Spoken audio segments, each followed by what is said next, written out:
ವೀಕ್ಷಕರೇ, ನಮ್ಮ ನಂಬಿಕೆಗೆ ಸ್ವಾಗತ ಸುಸ್ವಾಗತ.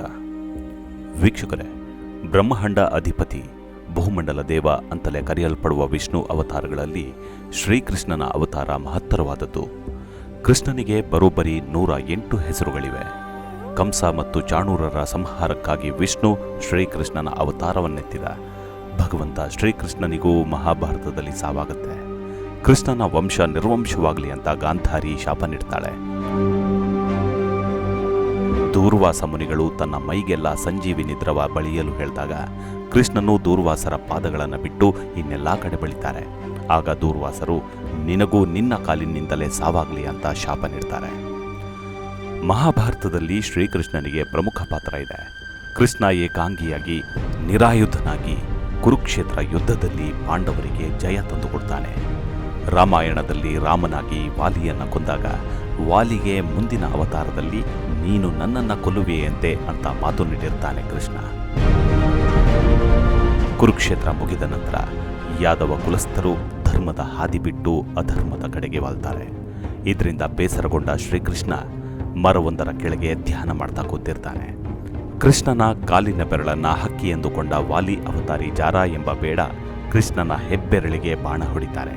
ತನ್ನ ತಪ್ಪಿನ ಅರಿವಾಗಿ ಜಾರನು ಕೃಷ್ಣನಿಗೆ ಸಹಾಯ ಮಾಡಲು ಹೋದಾಗ, ಈ ಹಿಂದೆ ತ್ರೇತಾಯುಗದಲ್ಲಿ ನಾನು ರಾಮನಾಗಿದ್ದಾಗ ಅಡಗಿ ವಾಲಿಯನ್ನ ಕೊಂದಿದ್ದೆ, ಅದಕ್ಕೆ ಈಗ ಆ ಕರ್ಮದ ಫಲ ಅನುಭವಿಸುತ್ತಿದ್ದೇನೆ ಅಂತ ಕೃಷ್ಣ ತನ್ನ ಅವತಾರವನ್ನು ಕೊನೆಗೊಳಿಸ್ತಾನೆ.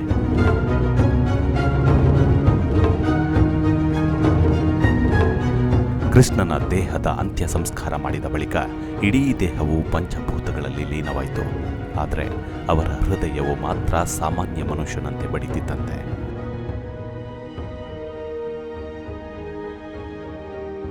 ಹೃದಯವು ಸಂಪೂರ್ಣವಾಗಿ ಸುರಕ್ಷಿತವಾಗಿತ್ತು ಅಂತ ವೇದ ಗ್ರಂಥಗಳಲ್ಲಿ ಉಲ್ಲೇಖಿಸಲಾಗಿದೆ. ಜೊತೆಗೆ ಇಂದಿಗೂ ಸುರಕ್ಷಿತವಾಗಿದೆಯಂತೆ. ಜಗನ್ನಾಥ ಮರದ ವಿಗ್ರಹದೊಳಗೆ ನೆಲೆಸಿದ್ದಾನಂತೆ ಮತ್ತು ಹೃದಯದ ಬಡಿತ ಕೇಳುತ್ತಿರುತ್ತಂತೆ. ಆದರೆ ಈ ವಿಷಯ ಕೆಲವರಿಗೆ ಮಾತ್ರ ತಿಳಿದಿದೆಯಷ್ಟೇ. ಮಹಾಪ್ರಭು ಜಗನ್ನಾಥ ಅಥವಾ ಶ್ರೀಕೃಷ್ಣನನ್ನ ಕಲಿಯುಗದ ದೇವರು ಅಂತ ಕರೀತಾರೆ.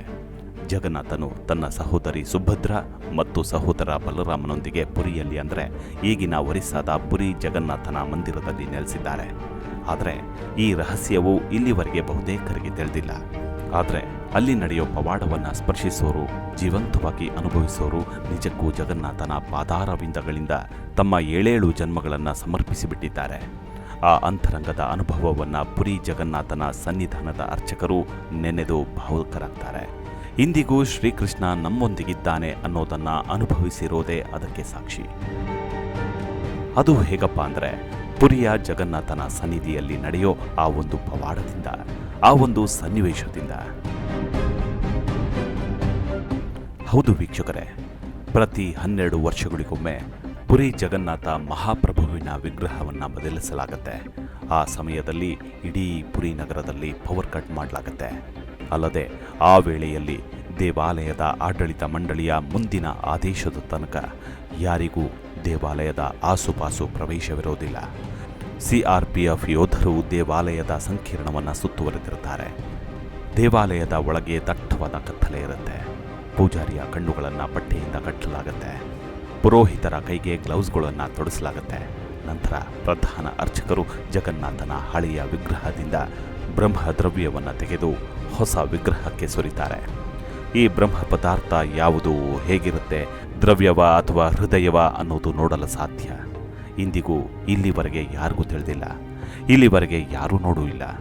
ಸಾವಿರಾರು ವರ್ಷಗಳಿಂದ ಇದು ಒಂದು ವಿಗ್ರಹದಿಂದ ಮತ್ತೊಂದು ವಿಗ್ರಹಕ್ಕೆ ವರ್ಗಾವಣೆಯಾಗ್ತಿದೆ ಅನ್ನೋದಷ್ಟೇ ಗೊತ್ತಿದೆ. ಆದರೆ ಆ ವಿಷಯವನ್ನು ಗೌಪ್ಯವಾಗಿ ಇಡಲಾಗತ್ತೆ. ಈ ಬ್ರಹ್ಮದ್ರವ್ಯವೆಂದು ಕರೆಯಲ್ಪಡುವುದು ಒಂದು ಅಲೌಕಿಕ ವಸ್ತು. ಇದನ್ನು ಸ್ಪರ್ಶಿಸಿದರೆ ವ್ಯಕ್ತಿಯ ದೇಹವು ಛಿದ್ರವಾಗುತ್ತೆ ಅಂತೆ. ಈ ಬ್ರಹ್ಮ ಪದಾರ್ಥವು ಭಗವಾನ್ ಶ್ರೀಕೃಷ್ಣನಿಗೆ ಸಂಬಂಧಿಸಿತ್ತು. ಆದರೆ ಇದು ಏನೋ ಯಾರಿಗೂ ಗೊತ್ತಿಲ್ಲ. ಯಾವ ವರ್ಷದಲ್ಲಿ 2 ಆಷಾಢ ಬರುತ್ತೋ ಆ ವರ್ಷ ಜಗನ್ನಾಥನ ಮೂಲ ವಿಗ್ರಹ ಸೇರಿದಂತೆ ಇತರ ವಿಗ್ರಹಗಳನ್ನು ಅದೇ ವರ್ಷದಲ್ಲಿ ಬದಲಾಯಿಸಲಾಗುತ್ತೆ. ಇದನ್ನು ನೌಕಲ್ವರ್ ಅಂತ ಕರೀತಾರೆ. ಆದರೆ ಮಹಾಪ್ರಭು ಜಗನ್ನಾಥನ ವಿಗ್ರಹದಲ್ಲಿ ಏನಿದೆ, ಅದರೊಳಗೆ ಇರೋದಾದರೂ ಎಂಥದ್ದು ಅಂತ ಹೇಳಲು ಇಲ್ಲಿವರೆಗೂ ಯಾವ ಅರ್ಚಕರಿಗೂ ಸಾಧ್ಯವಾಗಲಿಲ್ಲ. ಕೆಲವು ಪುರೋಹಿತರು ಹೇಳ್ತಾರೆ, ನಾವು ಅವನನ್ನು ಕೈಗೆ ತೆಗೆದುಕೊಂಡಾಗ ಅವನು ಮಲದಂತೆ ಜಿಗಿತಿರ್ತಾನೆ. ನಮ್ಮ ಕೈಗೆ ಗ್ಲೌಸ್ ಹಾಕಿರ್ತಾರೆ, ಕಣ್ಣುಗಳನ್ನು ಬಟ್ಟೆಗಳಿಂದ ಕಟ್ಟಲಾಗಿರುತ್ತೆ. ಕೇವಲ ನಾವು ಅದನ್ನು ಅನುಭವಿಸಿದ್ದೇವೆ ಅನ್ನೋ ಕೌತುಕದ ಧ್ವನಿಯಲ್ಲಿ ಆ ಅಚ್ಯುತನನ್ನು ನೆನೆಯುತ್ತಾ ಭಾವಪರವಶರಾಗ್ತಾರೆ. ಇಂದಿಗೂ ಜಗನ್ನಾಥನ ಯಾತ್ರೆಯ ಸಂದರ್ಭದಲ್ಲಿ ಪುರಿಯ ರಾಜವಂಶಸ್ಥರು ಸ್ವತಃ ಚಿನ್ನದ ಪೊರಕೆಯೊಂದಿಗೆ ಪೂರ್ತಿ ದೇವಾಲಯವನ್ನು ಸ್ವಚ್ಛ ಮಾಡಲು ಬರ್ತಾರೆ.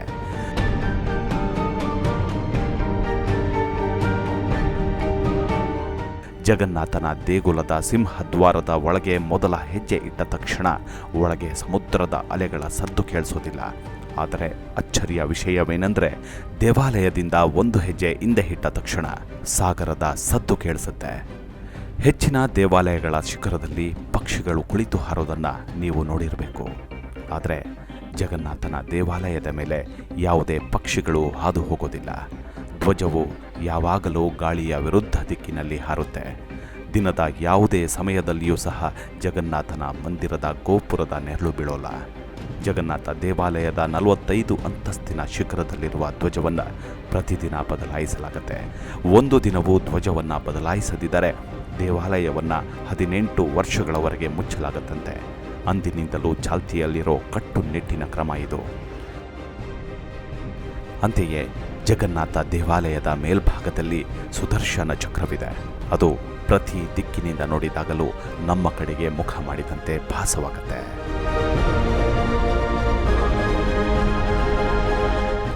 ಭಗವಾನ್ ಜಗನ್ನಾಥ ದೇವಾಲಯದ ಅಡುಗೆ ಮನೆಯಲ್ಲಿ ಪ್ರಸಾದವನ್ನು ಬೇಯಿಸಲು 7 ಮಣ್ಣಿನ ಮಡಕೆಗಳನ್ನು ಒಂದರ ಮೇಲೊಂದರಂತೆ ಇರಿಸಲಾಗುತ್ತೆ. ಇದನ್ನು ಒಲೆಯಲ್ಲಿ ಬೇಯಿಸಲಾಗುತ್ತೆ. ವಿಚಿತ್ರವೆಂದರೆ ಈ ಸಮಯದಲ್ಲಿ ಮೇಲಿನ ಪಾತ್ರೆಯ ಭಕ್ಷ್ಯ ಮೊದಲು ಬೇಯ್ದಿರುತ್ತೆ. ಜಗನ್ನಾಥನ ದೇವಸ್ಥಾನದಲ್ಲಿ ಪ್ರತಿದಿನ ಮಾಡುವ ಪ್ರಸಾದವು ಭಕ್ತರಿಗೆ ಎಂದಿಗೂ ಕಡಿಮೆಯಾಗೋದಿಲ್ಲ. ಆದರೆ ಆಶ್ಚರ್ಯಕರ ವಿಷಯವೇನೆಂದರೆ ದೇವಾಲಯದ ಬಾಗಿಲು ಮುಚ್ಚಿದ ತಕ್ಷಣ ಪ್ರಸಾದವು ಕೊನೆಗೊಳ್ಳುತ್ತೆ. ಪ್ರತಿದಿನ ಬರೋಬ್ಬರಿ 1 ಲಕ್ಷ ಜನರಿಗೆ ಅನ್ನದಾಸೋಹ ಮಾಡಲಾಗುತ್ತೆ. ಪ್ರತಿದಿನ 56 ಪ್ರಕಾರದ ಅಡುಗೆ ತಯಾರಿಸಲಾಗುತ್ತೆ. ಮಣ್ಣಿನ ಪಾತ್ರೆಗಳನ್ನು ಬಳಸಿ ಆಹಾರವನ್ನು ತಯಾರಿಸಲಾಗುತ್ತೆ. ಪ್ರತಿ ಬಾರಿಯೂ 15,000 ಮಣ್ಣಿನ ಮಡಕೆಗಳನ್ನು ಬಳಸಲಾಗುತ್ತೆ ಮತ್ತು ಅವುಗಳಲ್ಲಿ ಯಾವುದನ್ನು ಮತ್ತೆ ಮರುಬಳಕೆ ಮಾಡಲ್ಲ.